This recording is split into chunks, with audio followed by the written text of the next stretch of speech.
July 21, 1943, near Catania, Sicily. Major Alistair G. White's hands were steady, but his notes were frantic as he photographed the vehicle before him. It was a complete, intact Panzerkampfwagen 6 Tiger, bearing the turret number 131. This single machine would change Allied battlefield calculations. This cannot be their standard design philosophy, he thought. No army would build tanks this way. The sheer scale and complexity were baffling. It represented a prioritization of firepower and protection above all else, including production speed, cost, and even basic strategic mobility. It was a fortress. The sand-colored paint was scorched in places, but the hull gleamed with malevolent power. Its massive, boxy shape justified the fear it inspired. Measuring over 8.4 meters long, including the gun, the tank sat on its complex, overlapping road wheels like a prehistoric beast resting on the dirt. The tracks were immensely wide, measuring 725 millimeters, designed to distribute its enormous weight. The long 8.8 cm K36 gun protruded from the thick 120 mm frontal turret armor, a weapon that had already earned a deadly reputation when used in its anti-aircraft role against ground targets. This was not a wreck salvaged from a raging battle. This was a complete operational heavy tank, abandoned by its crew. It had been disabled after a lucky 6-pounder shot from a British Churchill tank had impacted its turret ring, jamming the traverse mechanism and making combat impossible. But what had captured Major White's complete attention, what would revolutionize Allied understanding of German armored doctrine, was what he discovered when he measured the armor. The frontal glacis was 100 millimeters of solid, face-hardened steel, set almost vertically, defying all Allied anti-tank weapons. Major White, commander of the Technical Intelligence Unit, had examined dozens of captured Panzer IIIs and Panzer IVs across the desert. Those were logical, efficient machines of war, but nothing had prepared him for this moment. This was not a tank. It was a land battleship, an entirely different species. This tank, captured intact by the 48th Royal Tank Regiment, would expose a design philosophy so alien to Western military thinking that it would take months for analysts to fully comprehend its implications. The Allies were building thousands of disposable Shermans. The Germans were building this. The mathematics of this discovery would reshape Allied tactical doctrine and accelerate tank design for the remainder of the war. Every assumption Allied tankers held about enemy capabilities and about the price German engineers were willing to pay for battlefield superiority was about to be systematically demolished by this single pristine example. The journey to this revelation had begun 2 years earlier, on June 22, 1941. That morning, as Operation Barbarossa launched, German panzer divisions rolled into the Soviet Union. Their Panzer IIIs and IVs were the masters of blitzkrieg, and they expected a rapid, decisive victory against an inferior foe. Instead of a swift victory, they encountered the T-34 and the KV-1. The T-34, with its revolutionary sloped armor, was a complete shock. The KV-1 heavy tank, though slow, seemed utterly impenetrable to German guns. The German anti-tank doctrine was rendered obsolete almost overnight by these new machines. German 37mm and 50mm anti-tank guns were horrifyingly useless. Their crews watched in terror as their high-velocity shells simply knocked on the door and bounced off the T-34's angled glacis. The panzers, which had conquered France and Poland with ease, were suddenly and completely outclassed. A wave of panzer shock ripped through the Wehrmacht. Frantic reports flooded back to high command in Rastenburg. In response, Hitler demanded a new, invincible heavy tank, a Schwerer Panzer. He demanded a weapon that could not be stopped, a breakthrough tank that could dominate the battlefield. The requirement was simple and absolute. The new tank must mount the 8.8 cm KD-T-36 gun. This was a derivative of the legendary 18-meter anti-aircraft gun, a weapon already feared by Allied tankers as a tank killer when used in a desperate ground support role in France and North Africa. The tank would be built around this gun. The armor had to be thick enough to make it immune to all known enemy anti-tank weapons. Two companies, Henschel and Porsche, were pitted against each other to design a chassis that could carry this weapon and the massive armor required. The deadline was impossibly tight. A working prototype must be presented on April 20th, 1942, which was Hitler's birthday. This incredible rush, driven by political ego rather than engineering reality, would introduce critical, catastrophic flaws into the final design that would haunt it for its entire service life. The Porsche design was radical and futuristic, utilizing an advanced but unproven gasoline-electric drive system. It was too complex, prone to catching fire, and consumed vast amounts of copper, a strategic material Germany lacked.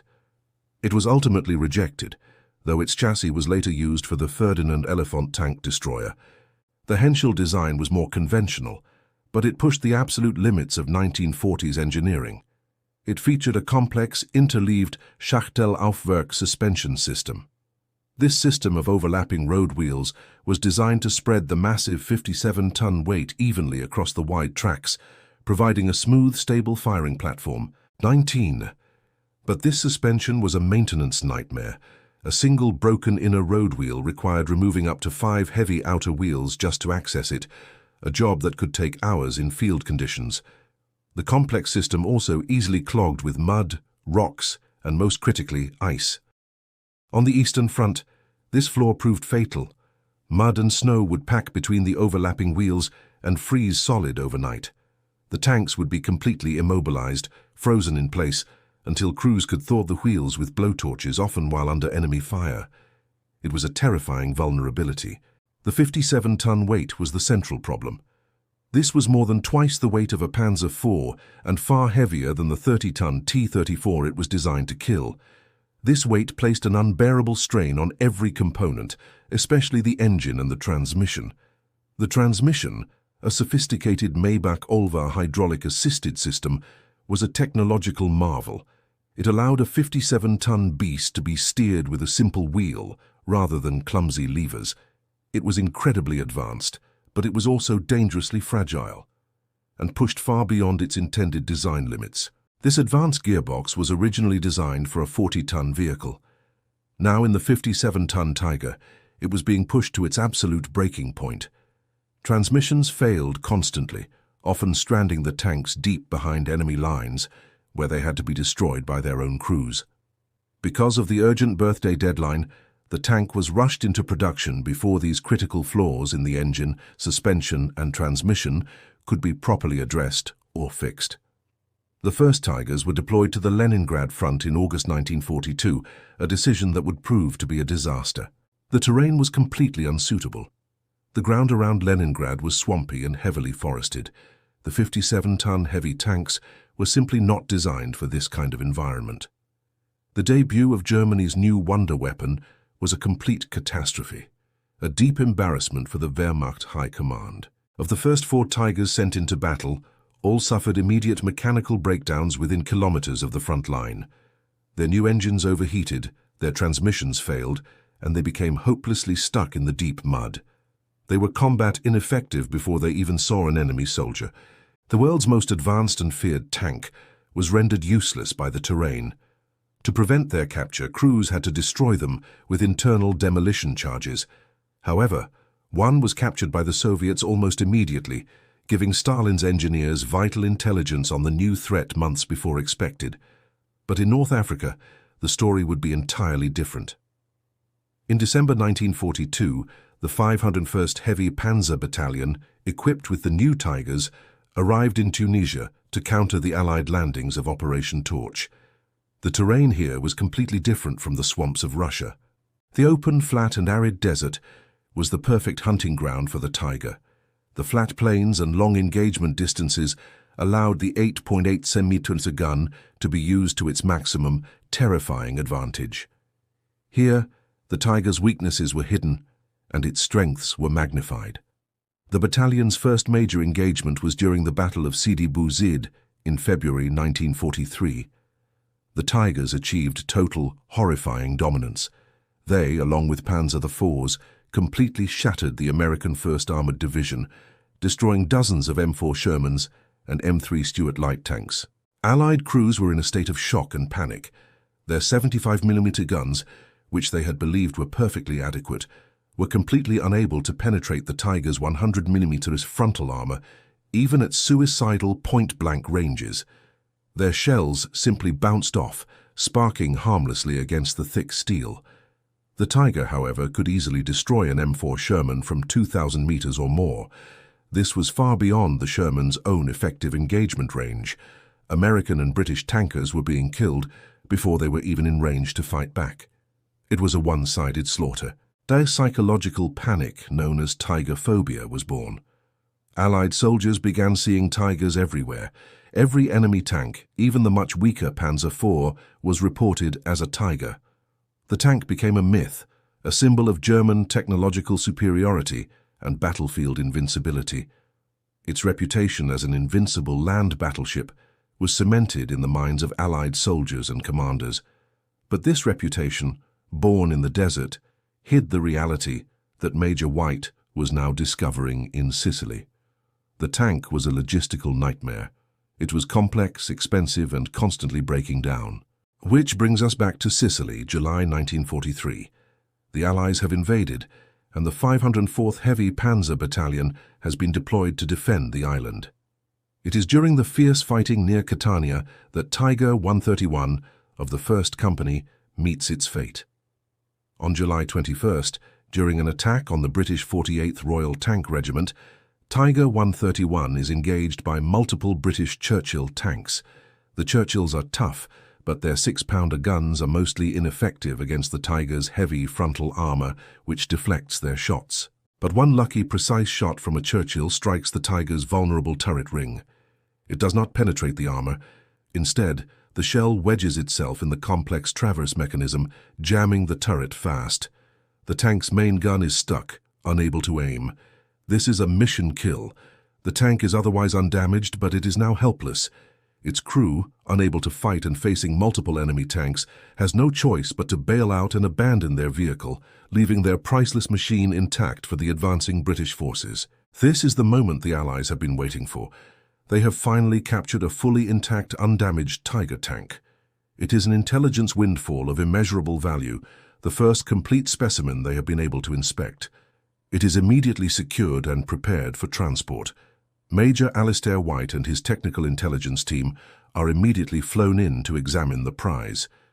They begin a systematic, layer-by-layer deconstruction of the German beast, documenting every weld, every plate, every wire. They are stunned by what they find inside the machine. The armor is the first shock, 100mm on the hull front, 120mm on the turret front.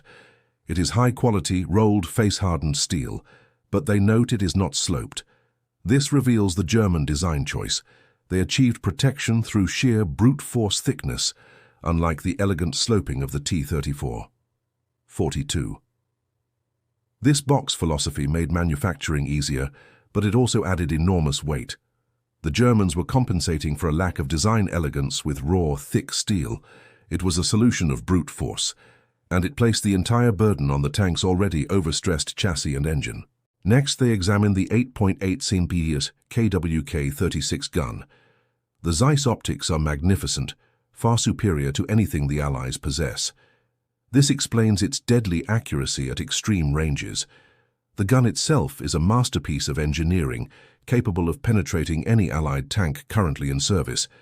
They inspect the Maybach HL210 engine. It's a 21-liter V12, a powerful engine, but they calculate it is dangerously underpowered for a 57-ton vehicle. It produced only 650 horsepower, giving it a poor power-to-weight ratio that guaranteed overheating and constant mechanical failures. The entire team is stunned by the sheer complexity, the interleaved suspension, the hydraulic-assisted steering, the advanced transmission. It is built like a battleship or a Swiss watch, not a mass-produced weapon of war. Every part was over-engineered for perfection, not for rapid assembly. This complexity means it is incredibly expensive. Allied analysts later calculate that Germany could build at least 4 M4 Shermans, or perhaps 9 T-34s, for the resource and manpower cost of just one Tiger. This was a critical flaw in German strategic planning. The extreme weight also means it cannot cross most European bridges.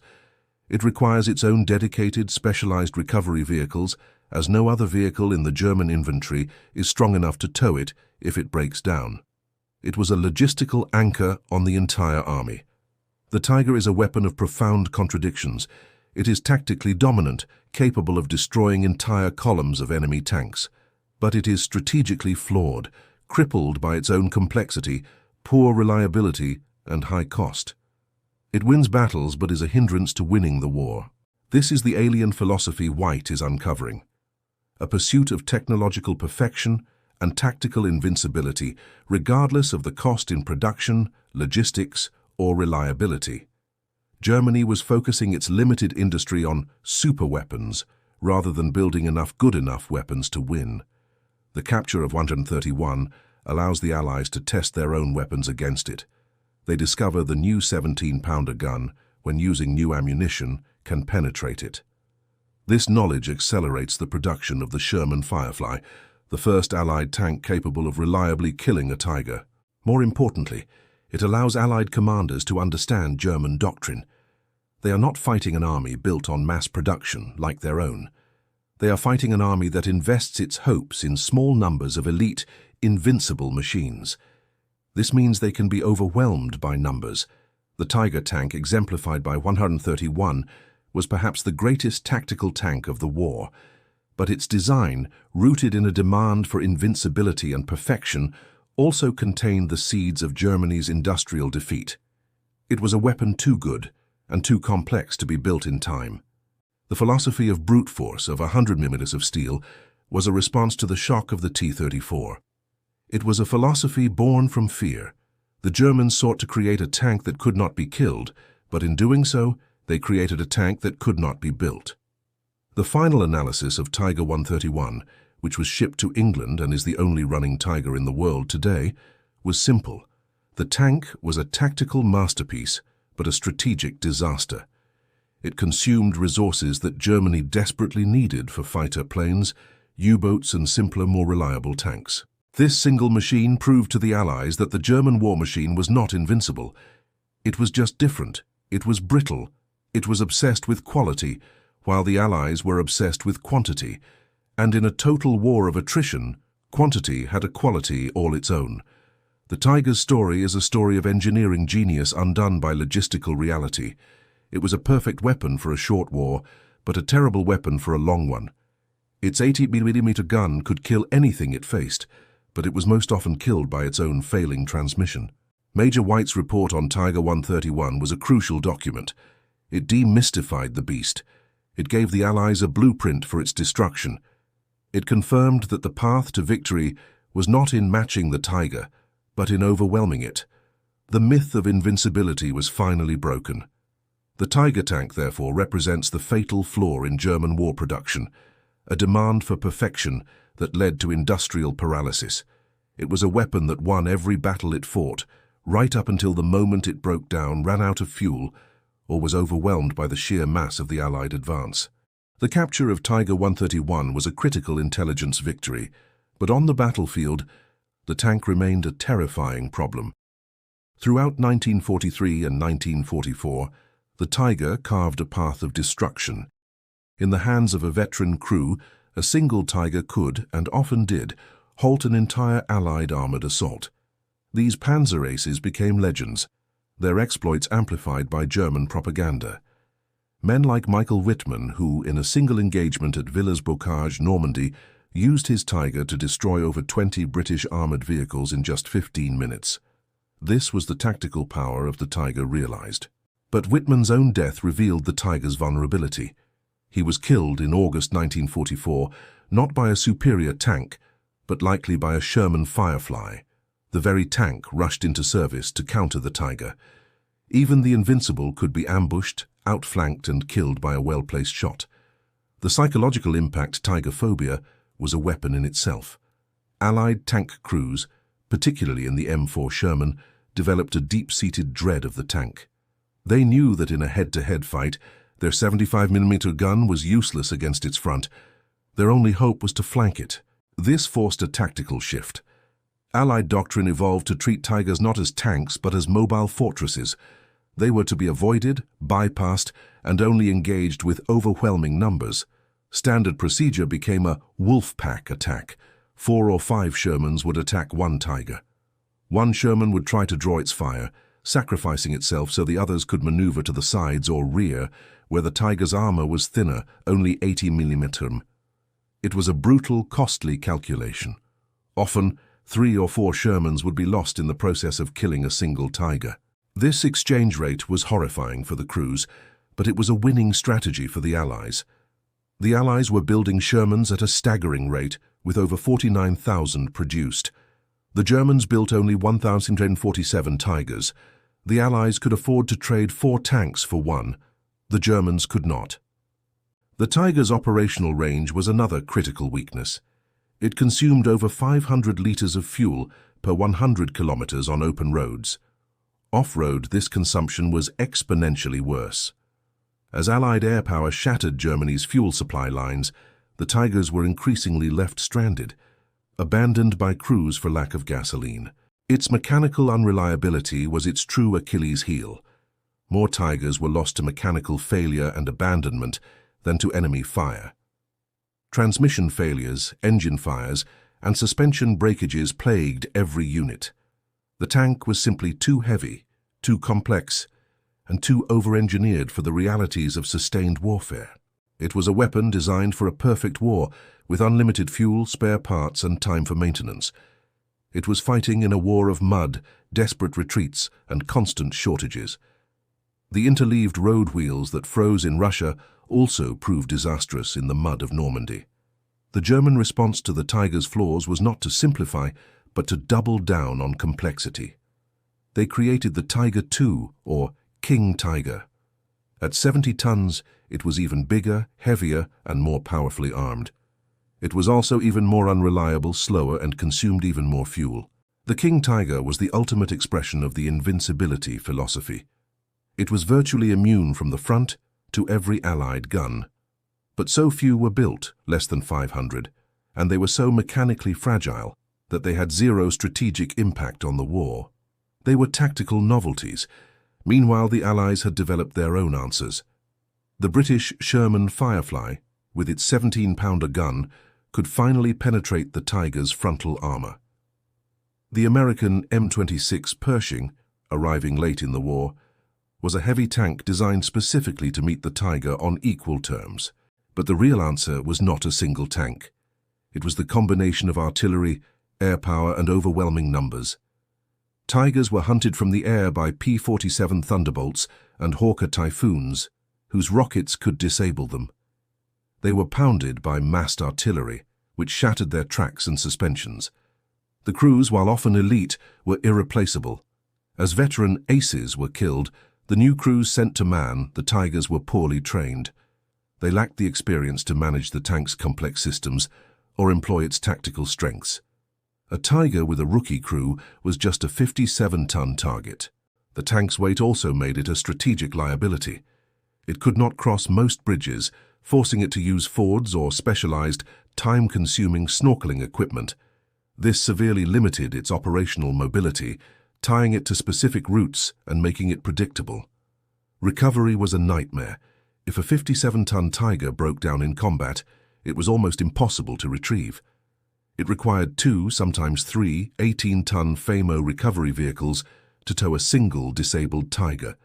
These recovery vehicles were themselves high-priority targets, and if they were destroyed, the Tiger was lost. This led to the most common fate of the Tiger, destruction by its own crew. Rather than let their prized secret weapon fall into enemy hands, crews were under strict orders to place demolition charges inside a disabled or abandoned tank and destroy it.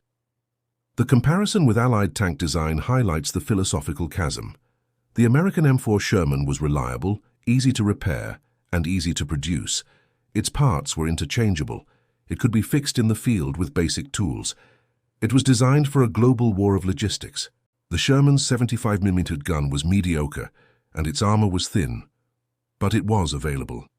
There were thousands of them. It was a good enough tank that could be mass-produced by an industrial giant. The Sherman was a strategic weapon, while the Tiger was a tactical one. The Soviet T-34 followed a similar philosophy. It was crude, simple, and brutally effective. The Soviets prioritized speed of production above all else. They churned out over 84,000 T-34s. The T-34 was a blunt instrument. The Tiger was a scalpel. In a war of attrition, the hammer always wins. The Tiger's design reflected a calculation that battlefield quality could defeat industrial quantity.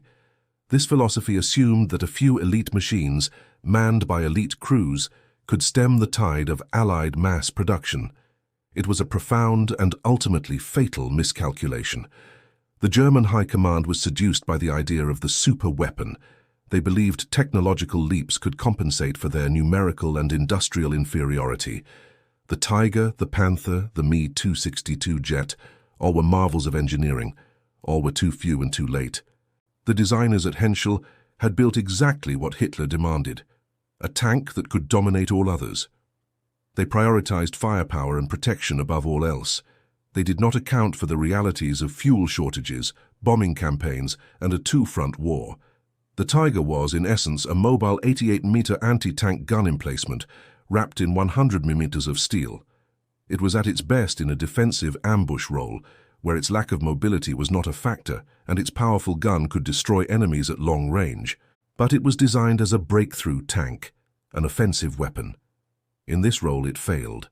It was too slow, too unreliable, and too few in number to lead the blitzkrieg operations of 1940. It was a defensive weapon, born from the shock of 1941. The examination of Tiger 131 in 1943 had given the Allies the key. It was not just a technical analysis, it was a psychological one. It revealed an enemy that was betting everything on technological superiority because it had no other choice. It was a sign of desperation, not strength. The Allies' response was asymmetric. They didn't try to build a 57-ton tank immediately. They built better guns like the 17-pounder. They used air power.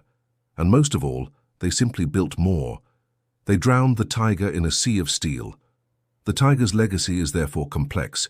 It was an engineering marvel that pushed the boundaries of what was possible. It set a new standard for firepower and protection that influenced all post-war tank design, leading directly to the modern main battle tank.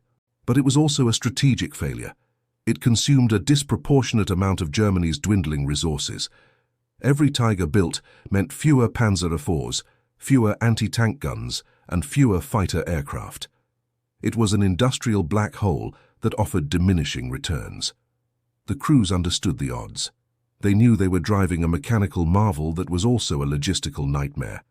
They knew that if the engine died or the transmission failed, their 57-ton fortress would become their 57-ton coffin. They fought and died in it anyway. Former Tiger commander Otto Carius, one of the war's highest-scoring aces, summarized the tank's contradiction perfectly. He praised its gun and armor, but constantly lamented its unreliability, its vulnerability to mud, and the sheer difficulty of keeping it running. The Tiger's story is ultimately about the price of perfection. It demonstrates that in a total war, the best weapon is not always the most complex or the most powerful. The best weapon is the one that is reliable, available in sufficient numbers, and logistically sustainable. The Tiger failed this test. It was a weapon built for a fantasy war, not the real one. Its formidable reputation was built in the deserts of Tunisia and the steppes of Russia, but its fate was sealed in the factories of Detroit and the Ural Mountains. The 347 Tigers built were a diversion.